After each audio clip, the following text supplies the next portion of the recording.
All right, welcome to part 2 of my Film Your Own Hunt series. Now this part is going to be the self-filming basics. And perhaps the biggest thing that you need to recognize and come to understand as you're filming your own hunts, that you are the field producer. So it's your job to decide what is interesting and needs to be shown and what doesn't. Field production is the foundation of your film. You can only edit what you filmed. And the field producer has to have an artistic eye, has to pay attention to details that a hunter wouldn't. Like right now, today, it's windy, and I'm in a protected spot here, but you can see the grass and the pine needles blowing a little bit. That's something that a field producer is going to take notice of right away, is you want to capture that wind and make the viewer feel that wind. Also, you are probably going to be the narrator, whether back in the studio or in the field. I much prefer in what I call in-field audio or real-time audio over voiceover or stand-up interview footage, which you'll see me do in my productions, but I do it only when I really feel that I need it to really draw the viewer into the story. Anytime, as a rule of thumb, I'd much rather use in-field audio in my films than I would voiceover or in an interview. And so the narrator's job is to tell a captivating story, to connect with the audience. And so the more honest and real you can be, and the better you can convey that and explain that to the camera or the audience, the better your films will be. And filming yourself, for me, I can film myself, and I'm probably almost 100% natural at this point. You can kind of tell through my videos that I'm stumbling here a little bit. I get a little bit zoned out looking into a camera, and that's very normal. I've been filming stuff for 25 years, and I still get that. When I look into a camera that somebody else is holding or is sitting in a tripod, I get a little bit of the, deer in the headlight look, or you kind of do this to try to be funny or something. You don't really act all that natural. So that's just part of it. It's just something that you're probably going to have to overcome. And I find that it's easiest to do like I explained in part 1, just hold that camera right here and do something. Don't just stop and talk to the camera. Just continue hunting. Maybe you're in your tree stand or maybe you're hiking along, and just continue hunting, but just express your thoughts out loud. And as you're going through the story, filming yourself, here again, like field producing, you're going to want to notice, as a field producer, you're going to have to notice what's interesting, what's unique, or what's classic about a scenario, and then explain it to the viewer. You want the viewer to experience what you're experiencing. And as I mentioned in part 1, you want to get some still shots. You want things to be nice and steady, but not if it comes at the cost of having to set something up and lose the initial emotion or reaction or thought. So anytime you're thinking or you experience something, you can't overvalue the emotion that's going to go into your footage if you film it immediately. So don't set it up and try to make it perfect. Just get it on camera. Get your reaction, your raw emotion. Capture that. That is way better than having something that has perfect lighting and is completely steady. So as you get into the production world, you'll hear the term B-roll. And that's very important to really tell the story and really make the viewer feel like they're there. And I'll explain that as we go along.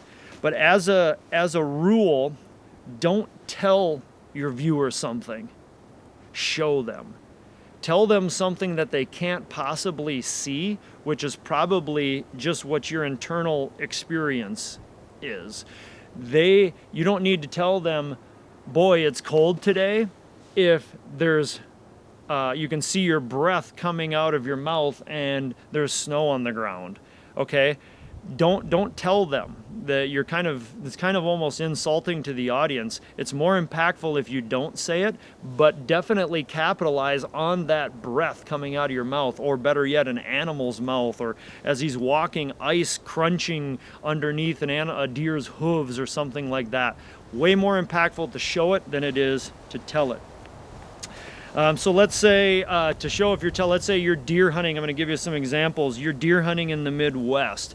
You know, I wanna smell, as we walk through, let's say this stand of pines, I want to capitalize on that.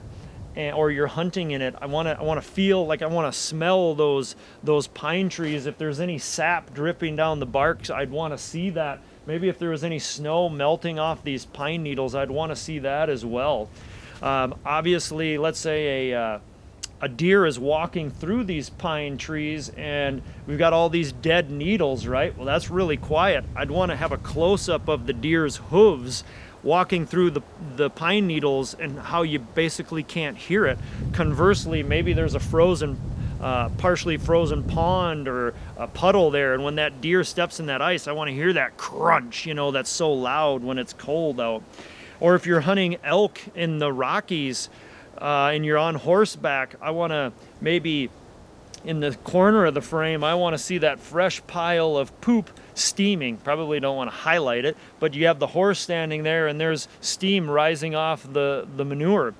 Maybe you ride, like I've guided in Idaho for many years, maybe you're riding in the dark for a couple of hours. I want to hear those hooves and those shoes, the horseshoes, clanking against the rocks on the trail. I want to hear the horse whinny and neigh, maybe fart in front of me, and hear the rush of the river as you're riding along that trail, and really experience that. That's the B-roll that I'm talking about. That is, you're putting your film together, it just brings it to life.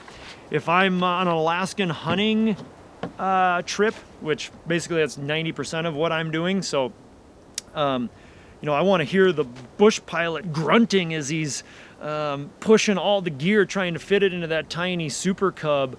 I want to hear the tendons click on the caribou as they walk past if I can. I want to capture the smoke of a campfire, you know, all those things that are classic of a particular hunt, but I also want to find those things that are unique about that specific experience that you're on. Again, like today would be, you know, nothing real exciting today. It's a little bit windy and a little bit of sun, but you know, if you get a storm that moves through on your hunt, I mean, you really want to capture that, because that's something interesting. That's something that every hunter will relate to. It'll make them recall their old hunts and make them feel like they're on the hunt with you. With B-roll, it's very important to use a tripod, because again, especially if you're filming yourself, you're going to be kind of on the go. It's going to be raw and off the cuff.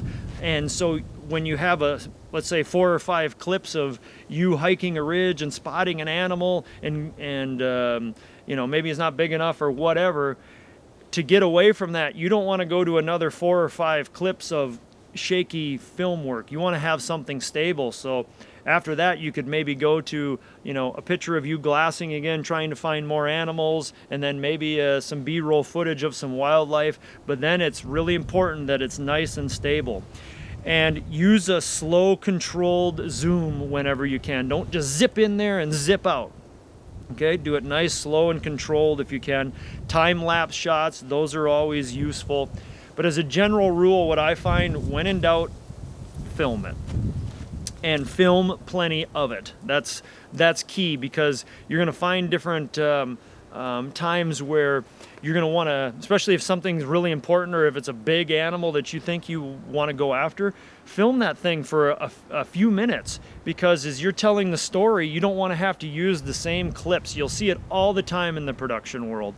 I just watched a film where they hunt this caribou, and they literally had, and sometimes that's all you can get, but they literally had like 2 seconds of the caribou before they shot it, and then boom, it was dead.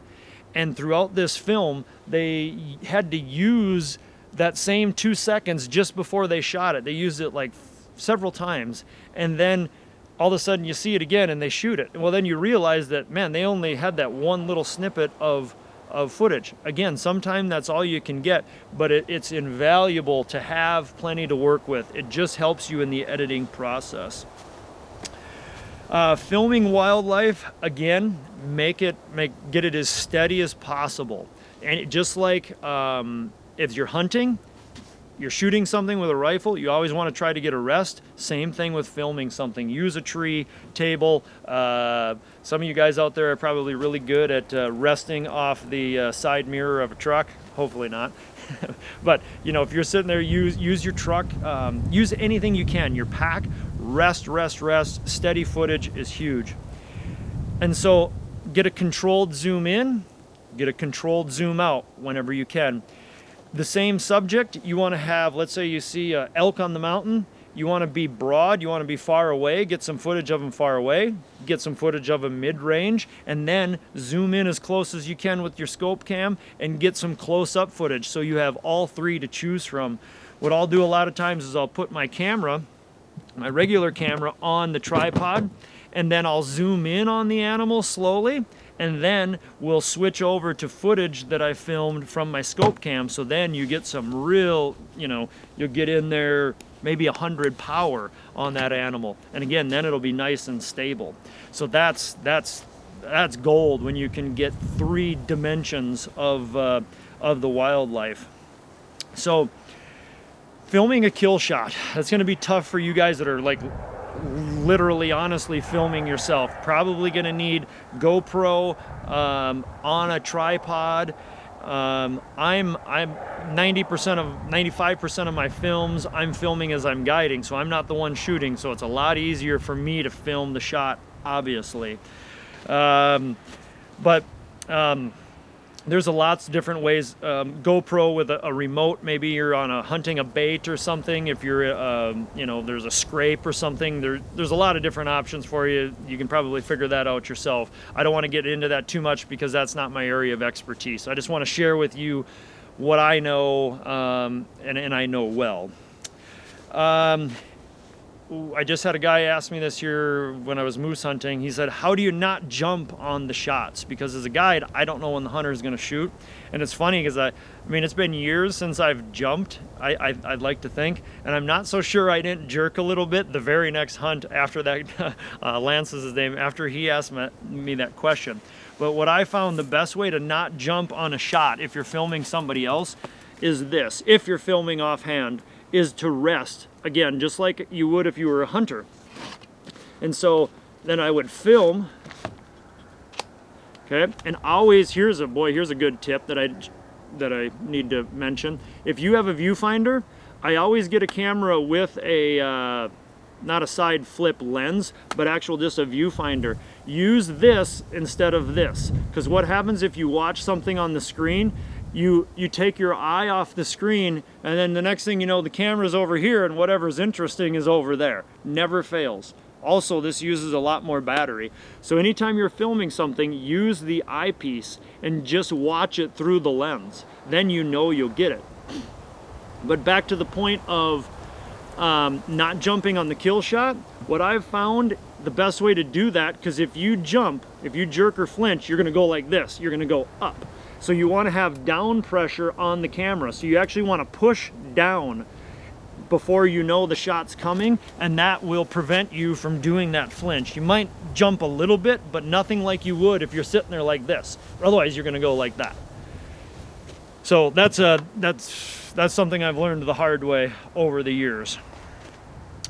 So if you're going to zoom, if you're filming somebody, anytime you can zoom in over the shoulder, that's great. Let's say if a guy's, what I do with my clients is they're getting set up and I see the animal over there and I know it's gonna be a while before he shoots. First thing I'll do is I'll zoom in on the animal, or actually usually I'll get behind him and I'll catch him in the frame and I'll zoom in on the animal to where he disappears. I'll film the animal for about 4 or 5 seconds, maybe a little bit longer depending on the scenario, and then I'll zoom out again. So I've got that. then I'll get the hunter all situated, then I'll get myself a better rest. Sometimes I'll get a tripod out and I'll zoom in again, get a more controlled zoom, but I definitely want to get that animal on there for a length of time as well. A little bit. All right.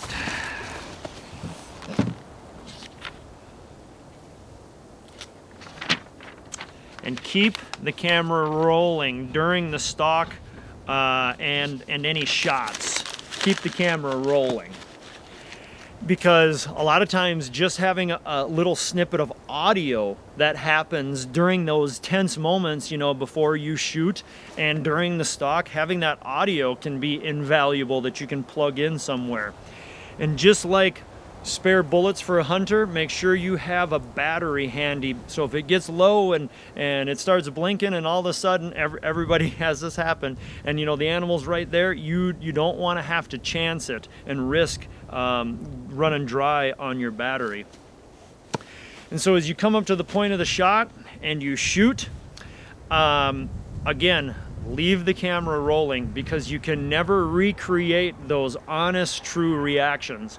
And even after, let's say you shoot an animal and, you know, we're all like, oh man, you know, don't turn it off. It's tempting to turn it off, but just leave it on, because it never fails. Somebody's going to come up with something and you're going to wish that you had it on. And then the other thing is don't rush to be telling the camera what happened per se. Just be honest. Just try to have the camera on you or your subject, whoever you're filming you're with, whether it's your kid or hunting buddy or whatever. But don't ask them a bunch of questions. Just let the experience be natural. You know, let their natural thoughts, they're hunting, you know, just let that hunting experience shine through. Don't be a film producer at that point.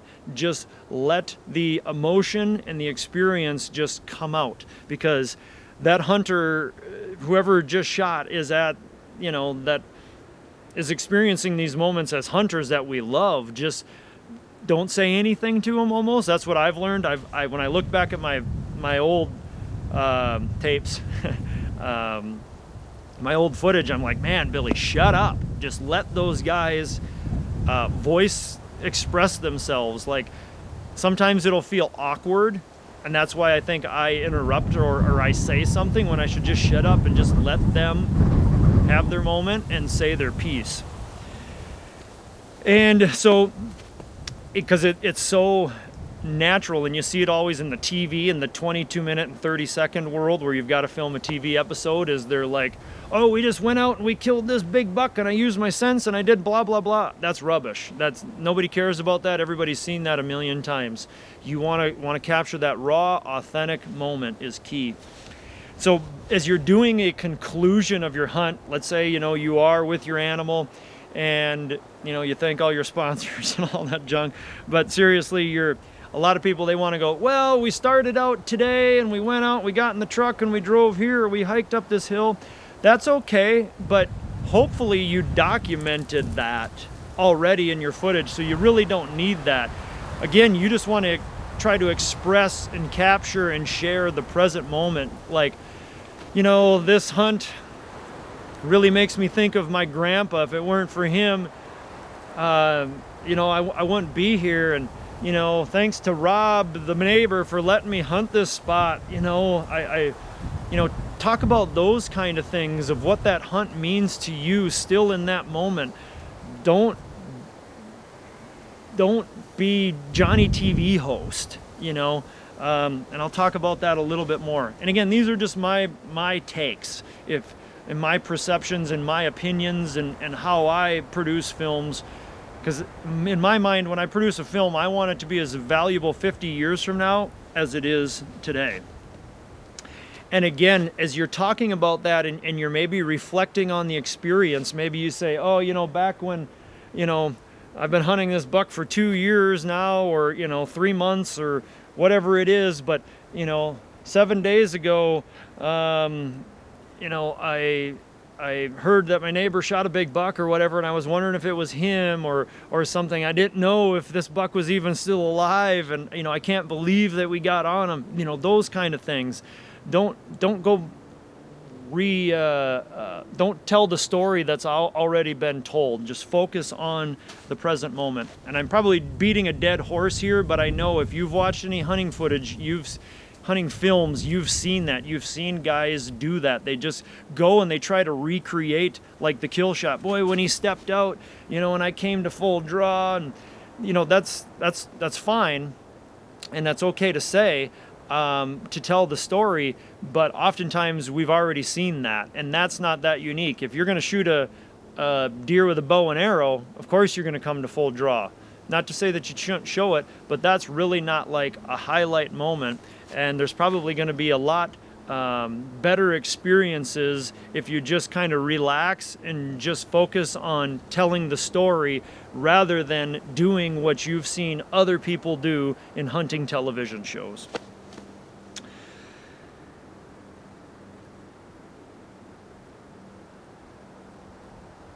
And after you film, let's say, sort of to backtrack a little bit, is be careful with, let's say after the hunt, or like, here's an example.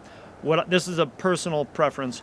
Be careful with recreation shots that are I guess maybe phony. I'll call them phony B-roll. It's stuff that you might take after, you know, days after. Or another example is you shoot the animal, we've all seen this, and there's the animal laying there dead, and the animal's in the foreground or in a corner of the screen, and the hunter comes up to it and he's like, there he is!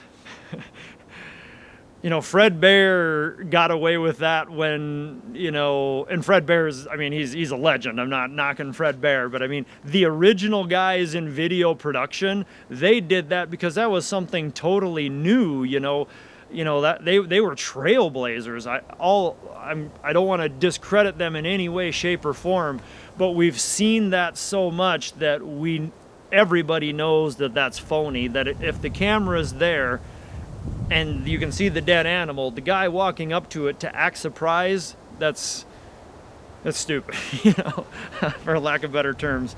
So be respectful to your viewers. I know that's one thing that I've found. I use very little, almost none, but I do use it once in a while just to help move the story along so that the viewer can follow along. But be real careful interjecting B-roll clips, and I'm just working on a project here now this morning, in fact, where we were after this big bull moose, and my editor slipped in. He does a really good job, but he's used to doing TV shows where you kind of got to build them fast. And we saw this moose 3 miles away, and then he slipped in a few shots, close-up clips that we filmed of the bull later. You could tell the lighting wasn't right, and it was in different type of country, and I just said I'd rather not use it than for it to seem unauthentic, if that makes sense. So be real careful with that. That's a personal preference, is don't use footage that clearly isn't, you know, filmed in the natural order of things just to use a cool shot. Save that cool shot. There'll be a place to use it somewhere down the line. Oh, I guess that's about it. I thought I had one more page. So yeah, that's it with the self-filming basics. I've got 2 more parts here. I'm going to move forward on more of the fine tuning of things to get a little bit more in depth of storytelling, probably mostly. So again, feel free to leave questions. Appreciate you watching, and feel free to subscribe. And also, if you have any questions about filming, feel free to ask. But also, if you have any other ideas for other videos that I could film, things that you feel that I'd have a level of expertise that that maybe you can't find anywhere else. That's why I want to produce this. That's why I'm putting this stuff out there. Is I recognize, you know, I'm not Jim Shockey. I'm not Jason Matzinger. I'm not Donnie Vincent. That's not me. I'm not into cinematography and that sort of thing. But for a guy that's filming raw, authentic material, there's not many guys out there doing what I'm doing to this kind of production level. And so that's what I feel like I can offer. That's what I feel is my area of expertise. And so that's why I'm sharing it with you here today. So thanks again, and I'll hope to see you on the next video.